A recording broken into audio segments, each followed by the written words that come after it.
हुजूर सल्लल्लाहु अलैहि वसल्लम की पैदाइश से पहले सारी दुनिया में बहुत ज़्यादा गुमराही फैली हुई थी। अरब में लोग बुत परस्ती के इतने आदी बन चुके थे कि वो जब भी सफ़र पर जाते तो अपने साथ अपने बुतों को भी लेकर जाते थे। उनमें गुमराही और जिहालत इतनी ज़्यादा थी कि वह अपनी लड़कियों को जिंदा दफन कर देते थे ताकि किसी को अपना दामाद न बनाना पड़े।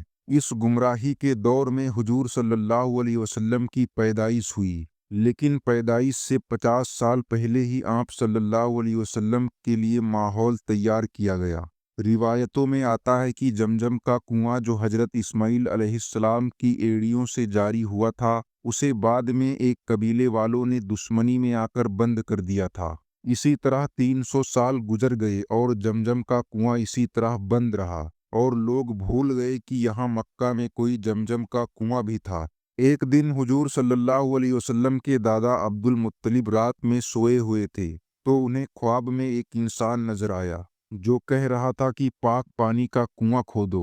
अब्दुल मुत्तलिब अभी उस इंसान से कुछ पूछते कि इतनी ही देर में उनकी आंख खुल गई और वो परेशान हो गए कि आखिर यह कौन इंसान था जो मुझे कह रहा था कि पाक पानी का कुआं खोदो, और यह पाक पानी का कुआं कहाँ है। अगली रात जब फिर से सोए तो वही इंसान उन्हें फिर से नजर आया। वह कह रहा था कि पाक पानी का कुआं खोदो। उस इंसान से कुछ पूछते कि उनकी आंख फिर से खुल गई। तीसरी रात हजरत अब्दुल मुत्तलिब ने फिर से वही ख्वाब देखा तो आज ख्वाब में उस इंसान से पूछने लगे कि आखिर यह पाक पानी का कुआं क्या है। उस इंसान ने जवाब दिया कि यह जमजम का कुआं है जो तुम्हारे दादा हजरत इस्माइल अलैहिस्सलाम के लिए जारी किया गया था और 300 सालों से बंद पड़ा है। अय अब्दुल मुत्तलिब, तुम सुबह काबा शरीफ के पास जाकर बैठ जाना। एक कौवा आएगा और एक जगह पर 3 बार अपनी चोंच मारेगा। बस समझ जाना कि जमजम का कुआं उसी जगह पर है। सुबह हजरत अब्दुल मुत्तलिब काबे के पास जाकर बैठ गए। कई घंटे गुजर गए, दोपहर का वक्त हो गया था, लेकिन अभी तक कोई कौवा नहीं आया था। वह उठकर अपने घर की तरफ जाने लगे, तभी अचानक वहां एक कौवा बोलता हुआ आया और फिर एक जगह पर 3 बार अपनी चोंच मारी और उड़ गया। हजरत अब्दुल मुत्तलिब समझ गए कि वह जमजम का कुआं इसी जगह पर है। हजरत अब्दुल मुत्तलिब ने उसी वक्त तमाम मक्का वालों को जमा किया और कहा कि ऐ मक्का वालों, वह जमजम का कुआं जो हमारे बाप इस्माइल अलैहिस्सलाम के लिए जारी किया गया था, वह इसी जगह पर है। मुझे ख्वाब में अल्लाह की तरफ से बताया गया है कि उस जमजम के कुएं को जाकर खोदो जो 300 सालों से बंद पड़ा है। ये सुनकर मक्का वाले कहने लगे कि अरे अब्दुल मुत्तलिब, कहाँ तुम इन चक्करों में पड़ रहे हो। उस जमजम के कुएं को बंद हुए 300 साल गुजर चुके हैं। अब तो वह बिल्कुल खत्म हो गया होगा और उस कौवे का क्या भरोसा कि हम इस कदर मेहनत करें और फिर हमें कुआं ना मिले तो हमारी तो मेहनत बर्बाद हो जाएगी। इतना कहकर मक्का वाले अपने घरों को वापस चले गए। हजरत अब्दुल मुत्तलिब ने कहा, ऐ लोगों, मैं तो यह कुआं जरूर खोदूंगा, मुझे अल्लाह ताला पर पूरा भरोसा है। अब्दुल मुत्तलिब का उस वक्त सिर्फ एक ही लड़का था, उसका नाम हारिस था। उसी को साथ लेकर अब्दुल मुत्तलिब वो कुआं खोदने लगे। उस वक्त मक्का की जमीन पथरीली थी, वहां मिट्टी नहीं थी बल्कि जमीन पर पत्थर ही पत्थर थे। इसलिए ये दोनों बाप बेटे छेनी हथौड़ी से उन पत्थरों को दिन रात तोड़ते थे।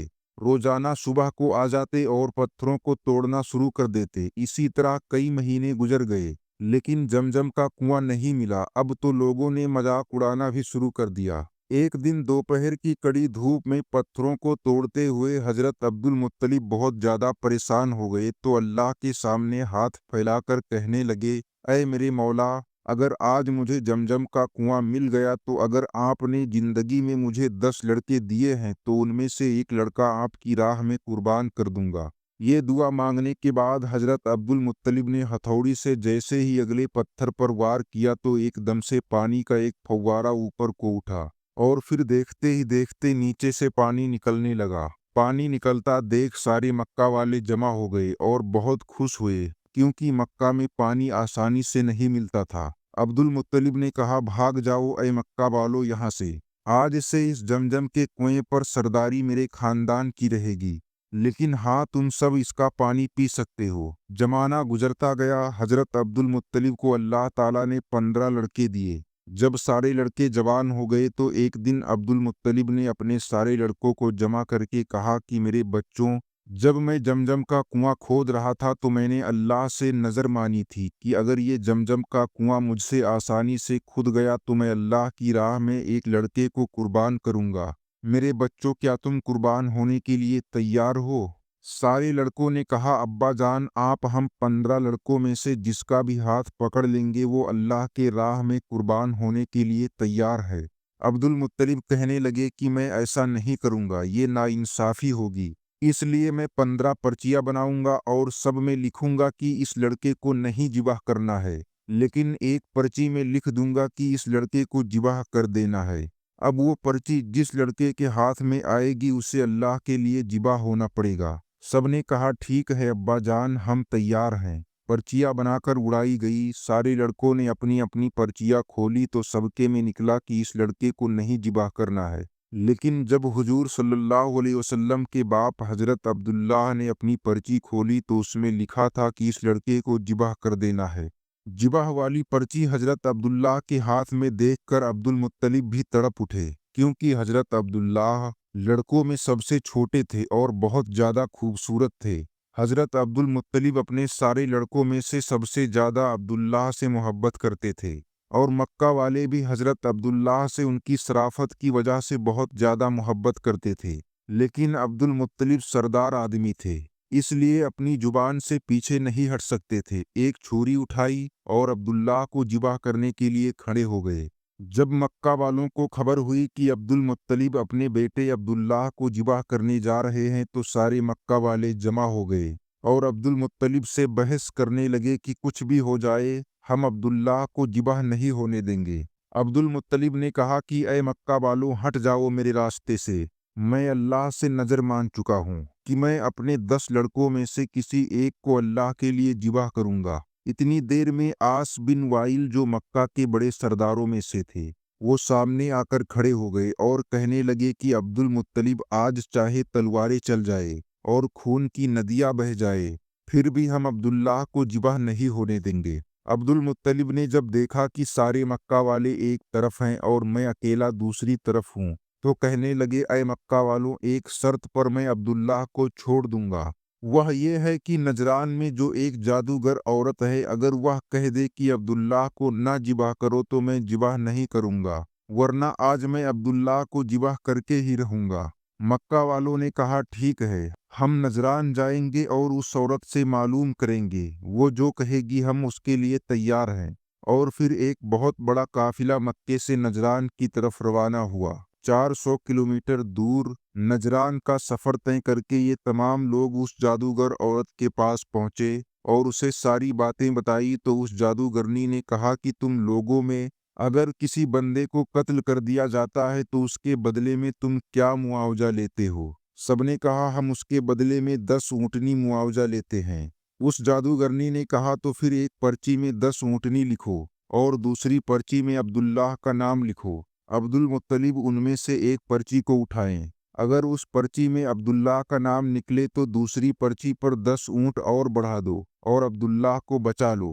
اس طرح جب تک عبداللہ کا نام نکلتا رہے تب تک دوسری پرچی پر 10 اونٹ بڑھاتے جاؤ، اور جب کھلنے والی پرچی پر اونٹوں کا نام نکل آئے تو عبداللہ کو بچا لو اور اتنے اونٹوں کو ذبح کر دو۔ لوگوں کو یہ فیصلہ بہت پسند آیا اور پھر مکہ واپس آ کر پرچیاں بنا کر اڑائی گئی تو عبد المطلب نے جب پرچی کھولی تو اس میں لکھا نکلا کہ عبداللہ کو ذبح کر دو۔ یہ پڑھ کر دوسری پرچی پر 10 اونٹ بڑھا دیے گئے اور دوبارہ پرچی اڑائی گئی تو پھر سے عبداللہ کا نام نکلا۔